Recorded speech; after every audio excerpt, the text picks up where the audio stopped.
Hello नमस्कार दोस्तों, मेरा नाम भीम सिंह भाटी।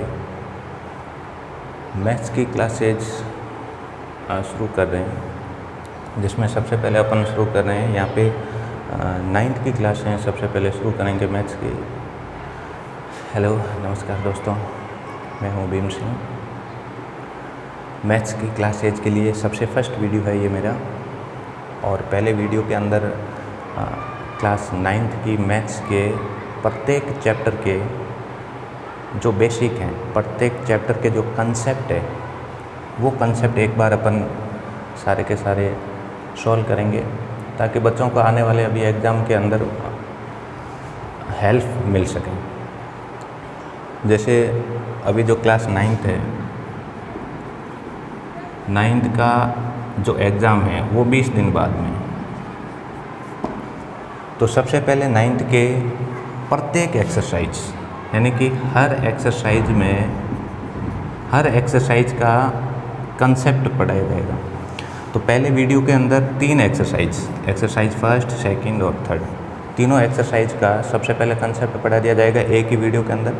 उसके बाद में एक्सरसाइज 4, 5 और 6 का एक वीडियो बनाऊंगा, जिसके अंदर एक्सरसाइज 4, 5, 6 के कंसेप्ट पढ़ाए जाएंगे।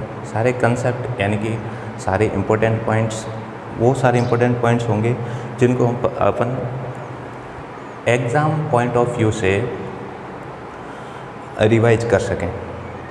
यानी कि अगर इन पॉइंट्स को अगर आपने एग्ज़ाम से पहले रिवाइज कर दिया तो ऑलमोस्ट सारी की सारी बुक्स है वो एक साथ रिवाइज हो जाएगी।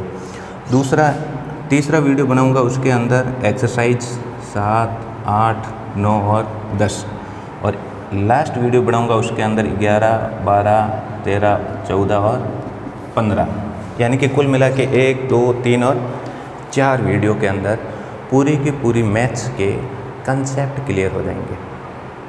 तो अपन बिना टाइम वेस्ट किए एक्सरसाइज फर्स्ट है संख्या पद्धति, इसके जो मेन इम्पोर्टेंट पॉइंट है वो अपन शुरू करते हैं।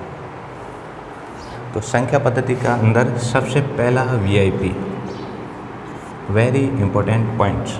तो सबसे फर्स्ट पहला VIP वो होगा संख्या पद्धति। तो सबसे पहला VIP वो होगा संख्या रेखा।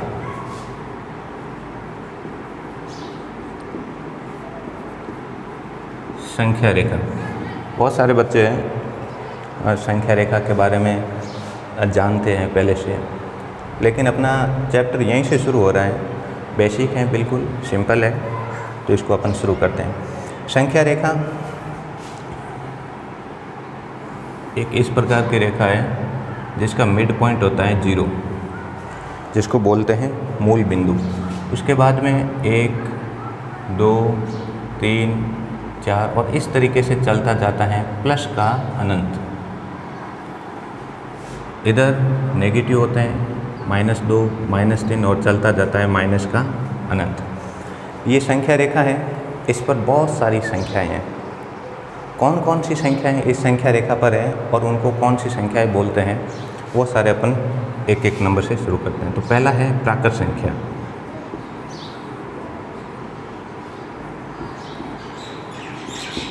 प्राकृत संख्या को n से प्रदर्शित करते हैं।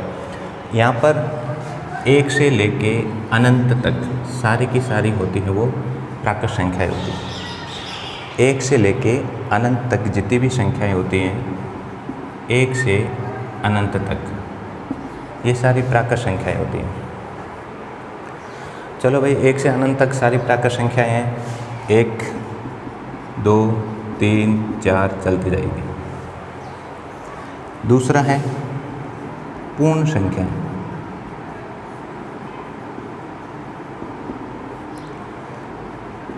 पूर्ण संख्याएं के होल नंबर से, यानी कि W से रिप्रेजेंट करते हैं। प्राकृत संख्या है 1 से अनंत तक, पूर्ण संख्या है वो 0 से लेके अनंत तक, W 0 से लेके अनंत तक।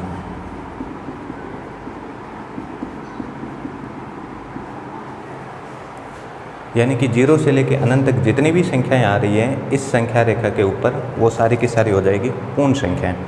अब बात इसमें ये समझ में नहीं आ रही है कि भाई प्राकृत संख्या है, एक एक पॉइंट आराम से सुनते जाना। प्राकृत संख्या है वो 1 से अनंत तक है, 1 से लेके अनंत तक जो भी आ रही हैं वो सारी प्राकृत संख्या हैं। दूसरा है पूर्ण संख्या है, 0 से लेके अनंत तक जितनी भी आ रही है वो सारी पूर्ण संख्या हैं। अब मुझे ये बताएं, अगर मैं सिर्फ प्राकृत संख्याओं की बात करूं तो संख्या रेखा पर तो बहुत सारी संख्याएं हैं, इनके बीच में भी बहुत सारी संख्याएं हैं। ये संख्याएं कहाँ गई? जैसे मान लो मैं ये कहना चाह रहा हूँ कि भाई प्राकृत संख्याएं हैं वो 1 से लेके अनंत तक होती हैं, तो 1 से लेके अनंत तक के अंदर ये जो बीच में संख्याएं हैं ये भी तो आ रही है ना, ये कौन सी संख्या है अपन अभी पढ़ेंगे आगे। तीसरा है पूर्णांक। पूर्णांक को इंटीजर नंबर से बताते हैं। ये जो पूर्णांक संख्याएं होती है वो माइनस अनंत से लेके प्लस अनंत तक होती है, यानी कि इंटीजर्स नंबर जितने भी होते हैं वो सारी की सारी माइनस अनंत से लेकर प्लस अनंत तक होती है। ठीक, इसके अंदर भी जो 0 से इधर होते हैं वो सारी की सारी हो जाएगी। जैसे मान लो ये हैं, ये तो धनात्मक पूर्णांक 1 2 3 4 5 6 0 से जितनी भी बड़ी होती है सारी की सारी धनात्मक पूर्णांक। 0 से इधर होती है वो ऋणात्मक पूर्णांक। ठीक है, तो ये इंटीजर्स हो गए सारे के सारे। अब देखो इसके अंदर भी यानी कि 0 से ले जितने भी हैं इस रेखा पर भी बहुत सारे और भी तो नंबर आ रहे हैं, तो उन संख्याओं को क्या बोलेंगे वो भी अपन अब पढ़ेंगे। ठीक है, तो सबसे इम्पोर्टेंट है परिमेय संख्या।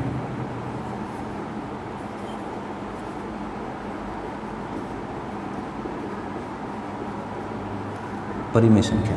अब मुझे ये बताएं यहाँ से पूर्णांक संख्या किसे कहते हैं? जो 0 से लेकर अनंत तक जाती है, 1 2 3 4 5 6, लेकिन इसके अंदर और भी संख्याएं आ रही हैं वो हमें पता नहीं है कि वो कौन सी संख्या है। दूसरा है पूर्ण संख्याएं, यानी बताया है कि इनके अंदर और भी संख्याएं आ रही हैं, यानी कि जैसे मान लो 1 और 2 के बीच में कौन सी संख्या आएगी? 1.5 दशमलव में आ रही।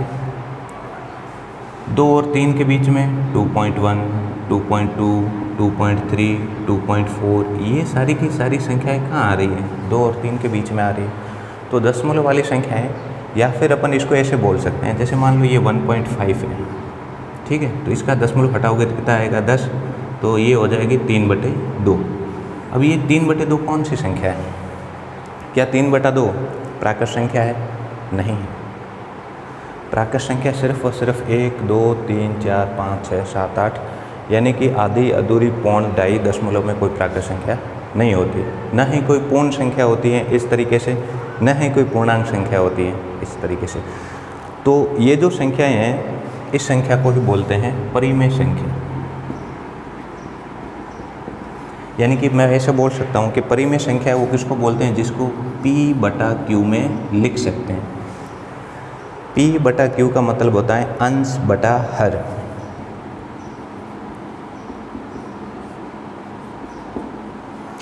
अंश बटा हर को क्या बोलते हैं? भिन्न। और भिन्न के अंदर कभी भी हर के अंदर 0 नहीं आना चाहिए, तभी लिखते हैं Q ≠ 0, या हर जो है वो 0 नहीं होना चाहिए। तो इस प्रकार के जो भी संख्याएं होती हैं परिमेय संख्या है, जिसको P/Q में लिखते हैं अंश बटा हर भिन्न, जिसमें Q ≠ 0। अब इसके अंदर ये तो सारी परिभाषा अपन पहले से देख रहे हैं, पढ़ते भी आ रहे हैं, लेकिन इसके अंदर जो इम्पोर्टेंट पॉइंट है वो ये है कि भाई परिमेय संख्या है मतलब दशमलव में होगी। अब इसका जो दशमलव प्रसार है क्या है? दशमलव प्रसार वो 2 प्रकार का होता है, ठीक है। या तो इसको बोल दो कि शांत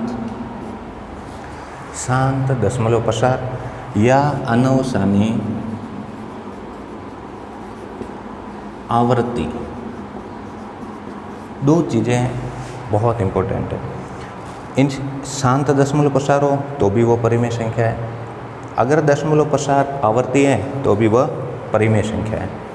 तो अभी अपन ने क्या पढ़ा है? संख्या रेखा पर प्राकृत संख्या है 1 से लेकर अनंत तक, पूर्ण संख्या है इसके अंदर 0 जोड़ दो, यहाँ से लेकर अनंत तक सारी पूर्ण संख्या है। पूर्णांक संख्या है माइनस अनंत से लेकर प्लस अनंत तक, और परिमेय संख्या है जिसको P/Q में लिखा जा सकता है Q ≠ 0 लेकिन अगर दशमलव प्रसार हैं तो दशमलव प्रसार अगर शांत है तो भी वह परिमेय संख्या होगी। दशमलव प्रसार अगर आवर्ती है, बार बार रिपीट हो रहा है, दशमलव के बाद में जो संख्या हैं बार बार आ रही हैं, तो वो भी कैसी हैं? परिमेय संख्या। इसका मैं एक उदाहरण लेता हूँ परिमेय संख्या का। जैसे परिमेय संख्या के बारे में ये बताया कि भाई इसको आप P/Q में लिख सकते हो और जो Q है वो 0 नहीं होना चाहिए, ठीक है। दूसरा ये है P/Q के अंदर, जैसे उदाहरण ले लेता हूँ। फॉर एग्जाम्पल मैंने ले लिया है 10/3। बताओ ये परिमेय संख्या है या नहीं? बिल्कुल है, P/Q, जिसमें Q नॉट इक्वल टू 0। अब इसके अंदर क्या है कि ये शांत है या नहीं है? शांत है या नहीं कैसे चेक करेंगे? देखो 3 का जब भाग दे रहे हो 10 के अंदर तो 3 तिया 9, पीछे बच गया 1, दशमलव 0, 3 तिया 9, 1, फिर 0, फिर 3, 3 तिया 9, फिर 0 आ जाएगा, 3 तिया 9। तो यहाँ से दशमलव के बाद जो 3 3 3 3 आ रहा है, बार बार आ रहा है, रिपीट हो रहा है, यानी कि इस पूरे को क्या लिखोगे? 3.3 जो है वो बार बार आ रहा है, यानी कि ये जो दशमलव प्रसार हैं ये हैं आवर्ती, बार बार आ रहा है, आवृत्ति हो रही है उसकी, ठीक है। अगला उदाहरण है 7/8। इसमें देखो 8 का जब भाग दोगे 7 में तो पहले तो भाग टूट जाएगा, तो ये हो जाएगा 8 8 64, पीछे बच गया 6, 60, 8 7 56, पीछे बच गया 4 0, 8 5 40, ये हो गया 0। शेष अगर 0 आ जाए तब ये कैसा हो जाएगा? यहाँ इससे आगे 0 आ गया तो फिर इससे आगे बढ़ेगा नहीं, इससे आगे नहीं बढ़ेगा। तो इस प्रकार के जो प्रश्न होंगे दशमलव प्रसार होगा वो शांत दशमलव प्रसार होगा। यानी कि परिमेय संख्या किसे बोलते हैं? जिसको P/Q में लिख सकते हैं। उदाहरण के लिए 10/3, 3 का भाग अगर 10 के अंदर दोगे तो फिर ये 3.333 यानी कि 3.3 बार बार आ रहा है, तो ये आवर्ती हो गया। तो ये आवर्ती भी कैसी है? परिमेय संख्या है। 7/8 P/Q के रूप में है। 7/8 में 8 का भाग 7 में दोगे तो ये 0.875, उसके बाद में 0 आ जाता है शेष अगर 0 आ गया तो ये कैसा हो जाएगा? शांत दशमलव प्रसार हो जाएगा। अगला सबसे इम्पोर्टेंट है वो है अपरिमेय संख्या। अगला पॉइंट है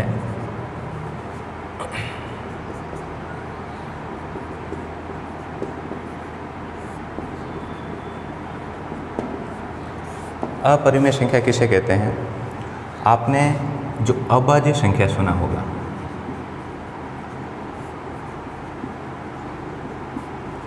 कौन कौन सी होती है अभाज्य संख्या? 2, 3, 5, 7, 11, यानी कि जिसके अंदर सिर्फ और सिर्फ स्वयं का भाग जाए या 1 का भाग जाए। तो अभाज्य संख्याओं का अगर वर्गमूल कर दिया जाता है उसे ही क्या बोलेंगे? अपरिमेय संख्या। यानी कि अभाज्य संख्याओं का अगर वर्गमूल कर दोगे तो उसे ही बोलते हैं अपरिमेय संख्या। अपरिमेय संख्या जितनी भी होती हैं उसका जो दशमलव प्रसार होता है, ध्यान रखना, उसका जो दशमलव प्रसार होता है वो अनावर्ती होता है, बार बार रिपीट नहीं होता है, अनावर्ती होता है। दशमलव प्रसार होता है वो अनावर्ती होता है, बार बार रिपीट नहीं होता है। मैं अगर एग्जांपल लेके देखूं तो जैसे 1.7 3 2 5 7 1 4 6 ऐसे चलता जाएगा, कुछ भी आ रहा है, ठीक है। ऐसा नहीं होगा कि भाई 0.875 है तो फिर 875 फिर 875 रिपीट नहीं होगा, इस तरीके से चलता जाएगा, उसे बोलेंगे अपरिमेय संख्या। तो अभी अपन ने फिलहाल कौन कौन सी संख्या रेखा पर कौन कौन सी संख्याएं पढ़ी है? प्राकृत संख्या, पूर्ण संख्या, पूर्णांक संख्या, परिमेय संख्या, अपरिमेय संख्या। इन सभी संख्याओं को बोलते हैं वास्तविक संख्या। इन सभी संख्याओं को क्या बोलते हैं? वास्तविक संख्या।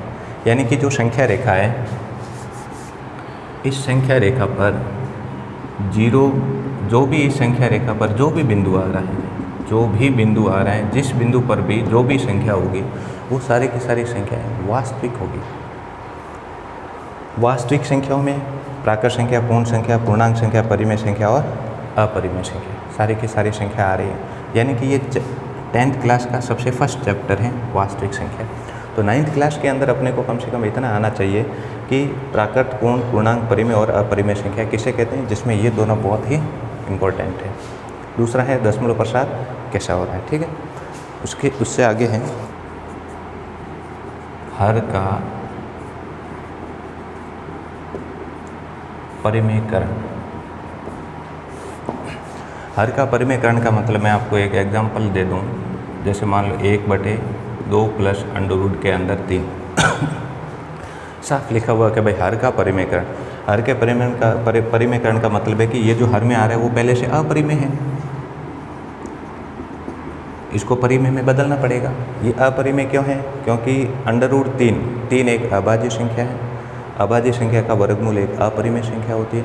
अपरिमेय संख्या में परिमेय संख्या जोड़ोगे तो अपरिमेय संख्या आएगी। तो हर का परिमेयकरण करने से कैसे करते हैं? जो भी हर के अंदर जो भी ये दे रखा होगा, यहाँ पे प्लस हो, माइनस हो, इसके विपरीत चिन्ह से ऊपर नीचे गुणा कर देते हैं, ठीक है। इस तरीके से हरों का परिमेयकरण कर दिया जाता है। अब ये कोई ना कोई फॉर्मूला बन जाएगा, ठीक है। a+b a-b या a² - b², ठीक है।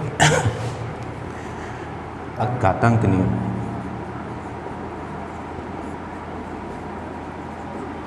घातांक नियम में क्या होता है?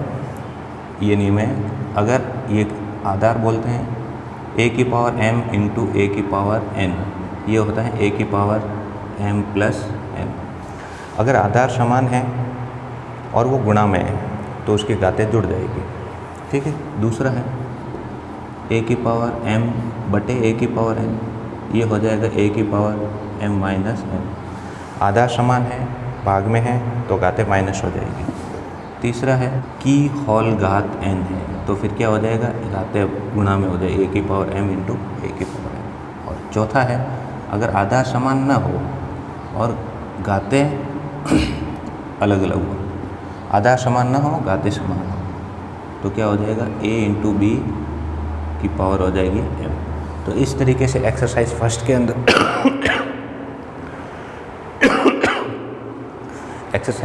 अंदर संख्या।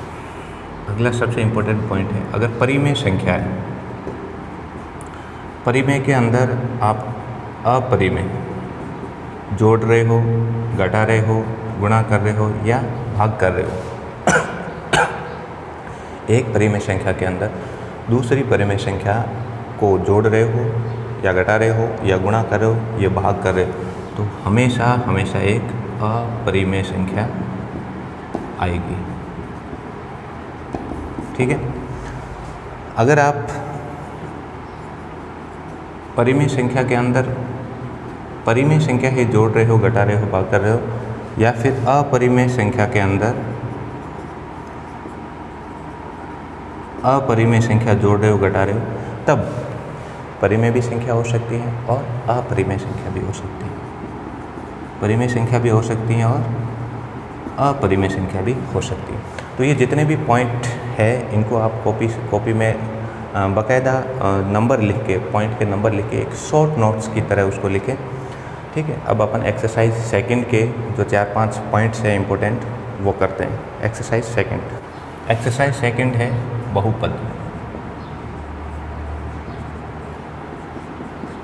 बहुपद, ये सारी चीज़ें समझने के लिए, चैप्टर का नाम समझने के लिए सबसे पहला पॉइंट आपको ये ध्यान में रखना है कि बीजीय व्यंजक किसे कहते हैं। बीजीय व्यंजक, बीजीय व्यंजक का मतलब ये है कि ऐसा व्यंजक हो जिसमें चर भी आता हो और अचर भी आता हो, ठीक है। एक मैं अगर उदाहरण लेता हूँ, जैसे मैंने उदाहरण ले लिया 3x + 4। अब इसके अंदर चर किसे कहते हैं?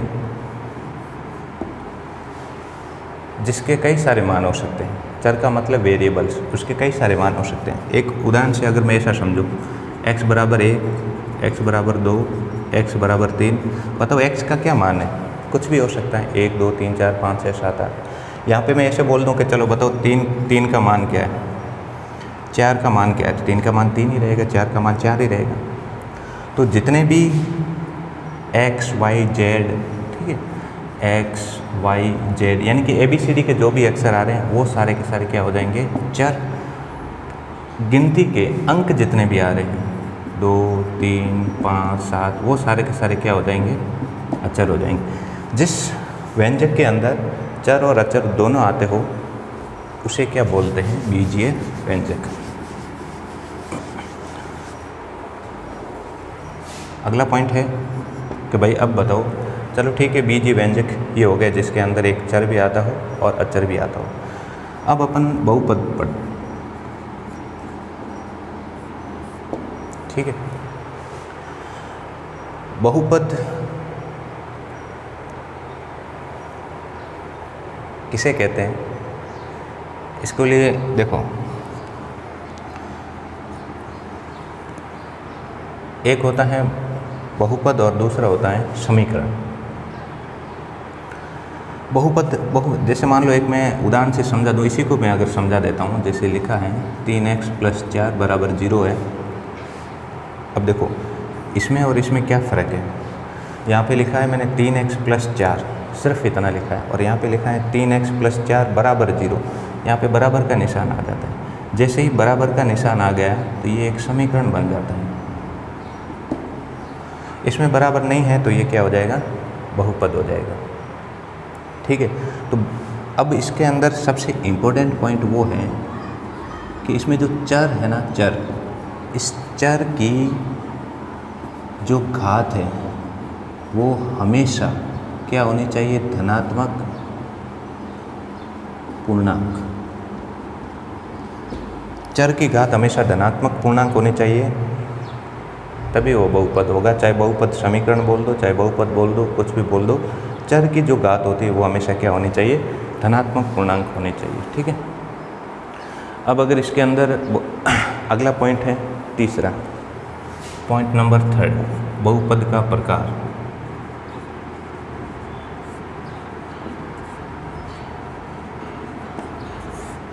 बहुपद के प्रकार पढ़ेंगे अपन पदों के आधार पर।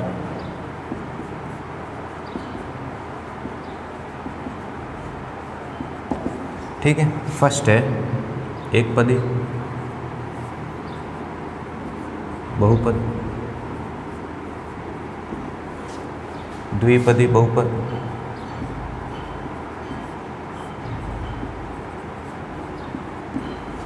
और त्रिपदी बहुपद।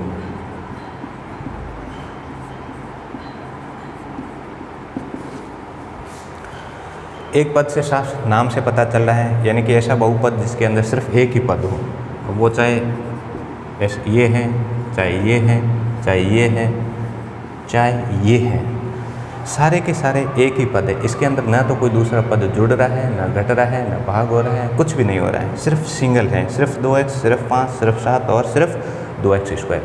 ये सारे के सारे एक पदी बहुपद है, ठीक है।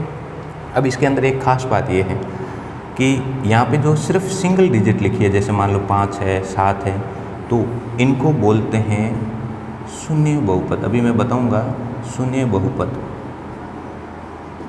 ठीक है।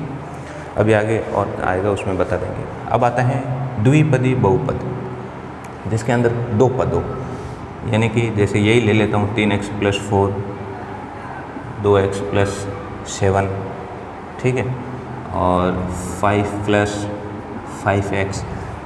अब यहाँ पे चाहे प्लस आओ चाहे माइनस आओ, कुछ भी आए, अब इसके अंदर कितने पद हैं? 1 2 1 2 1 2, दो पद आ रहे हैं, द्विपद हो जाएगा। त्रिपद का मतलब 3 पद हो, 3x² + 2x + 5, यानी कि 1 2 3। तो इस प्रकार पदों के चाहे यहाँ पे प्लस हो या माइनस हो, यहाँ पे प्लस हो या माइनस हो, कुछ भी हो सकता है, तो ये है त्रिपद। यानी कि बहुपद हैं, बहुपद का प्रकार पदों के आधार पर उसको एक पदी, द्विपदी और त्रिपदी। एक पदी के अंदर जिसके अंदर प्लस माइनस आपको ना दिखे, सिर्फ और सिर्फ एक पद ही दिखाई दे रहा हो, और ऐसे पद जिसमें x की घात 0 हो, वो सारे शून्य बहुपद होते हैं। ये 1 नंबर 2 नंबर में आ सकता है। द्विपद यानी कि उसके अंदर 2 पद आराम से दिखाई दे रहे हैं, अलग अलग किए हुए। त्रिपद 3 पद आराम से दिखाई दे रहे हैं। अगला पॉइंट है बहुपद का प्रकार है लेकिन वो घात के आधार पर। 4 बहुपद का प्रकार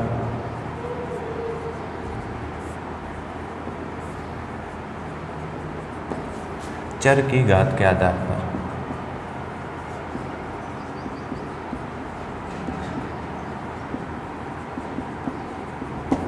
चर की घात के आधार पर बहुपद का प्रकार, वो भी 3 प्रकार के, ठीक है। अगर मान लो चर की घात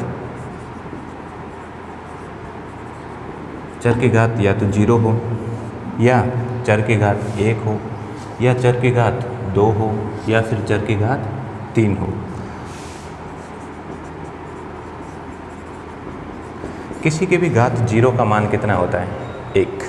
जैसे मान लो मैं ऐसे लिख दूँ, एक मैंने ले लिया 2x और उसकी घात है 0, यानी कि 2 गुणा x का 0 का मतलब 1, कितना हो गया? 2। तो मैंने बताया था कि जितने भी संख्याएँ आ रही है सीधी, यहाँ पे x की घात 0 लिखा हुआ है तब तो ठीक है, नहीं लिखा हुआ है सिर्फ 2, 4, 5 का मतलब ही यही होगा कि उसके अंदर x की घात 0 ही है। तो ये सारे के सारे कैसे हो जाएंगे? शून्य बहुपद, शून्य घात वाले। इसी को ही बोलते हैं शून्य बहुपद। अब यहाँ पर आओ, चर की अधिकतम घात कितनी होनी चाहिए? 1। 2x + 5। चर की मैक्सिमम पावर कितनी है? 1। इसलिए ये कैसा हो जाएगा? रैखिक बहुपद।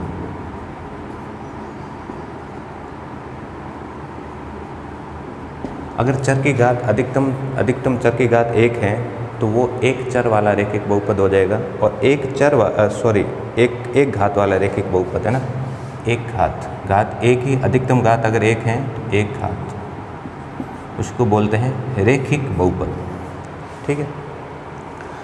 अगर किसी भी चर राशि की अधिकतम घात 2 है, जैसे मान लो ये आ गया 2x² + 5, यहाँ पे चर है x, अचर हैं 2 और 5, टोटल पदों की संख्या कितनी है?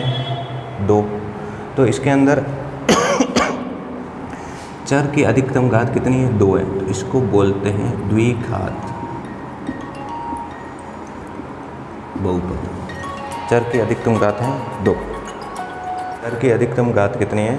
2 है, तो ये द्विघात बहुपद हो जाएगा। अगर चर की अधिकतम घात 3, जैसे मान लो 3x⁴, 2x² + 5x + 5। अगर चर की अधिकतम घात, यहाँ पे देखो, अगर चर कौन सा है इसके अंदर? x है, तो चर की अधिकतम पावर कितनी है? अधिकतम घात कितनी आ रही? 3 आ रही, इसलिए इसको बोलते हैं त्रिघाती बहुपद। त्रिघाती बहुपद। चर की अधिकतम घात कितनी है? 3 है। इसके अंदर अचर कौन है? 3, 2, 5, 5। इसके अंदर कुल पदों की संख्या कितनी है? 1, 2, 3, 4। तो इस तरीके से बहुपद का जो प्रकार है चर की घात के आधार पर अपन ने पढ़ लिया है। नेक्स्ट अपन पढ़ते हैं बहुपद के शून्यक।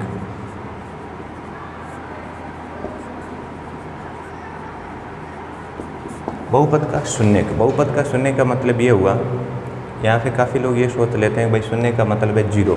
नहीं, जो चर होता है, चर, उस चर का ऐसा मान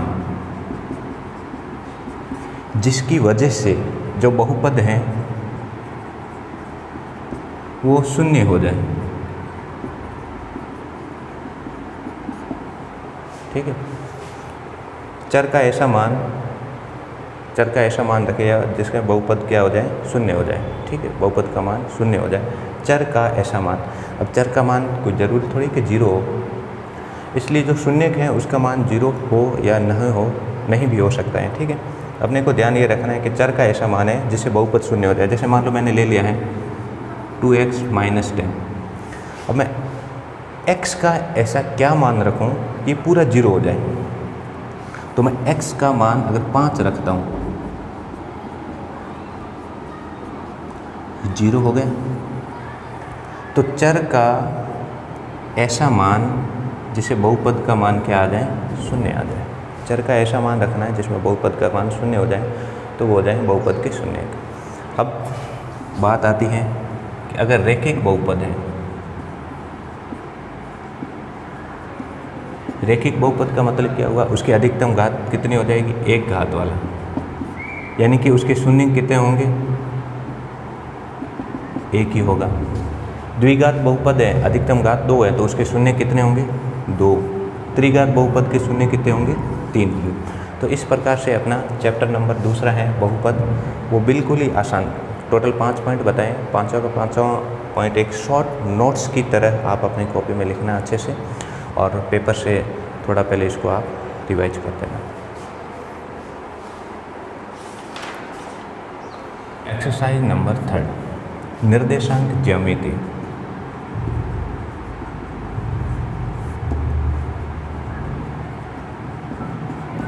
निर्देशांक ज्यामिति, निर्देशांक ज्यामिति के अंदर आपको बस एक इतना सा ध्यान रखना है कि ये सारी की सारी जो बातें होती हैं 2D में हो रही हैं, द्विवीय में हो रही हैं, एक बिंदु के रूप में हो रही हैं। इसमें आपको ध्यान ये रखना है, ये तो हो गया मूल बिंदु, इसको बोलते हैं प्लस का इन्फिनिटी, इसको बोलते हैं धनात्मक एक्स अक्ष, ये हो जाएगा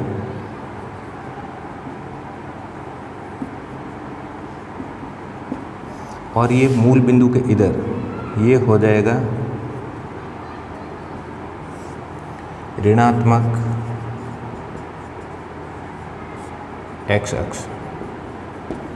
मूल बिंदु के ऊपर जाओगे ये सारा का सारा ये हो जाएगा धनात्मक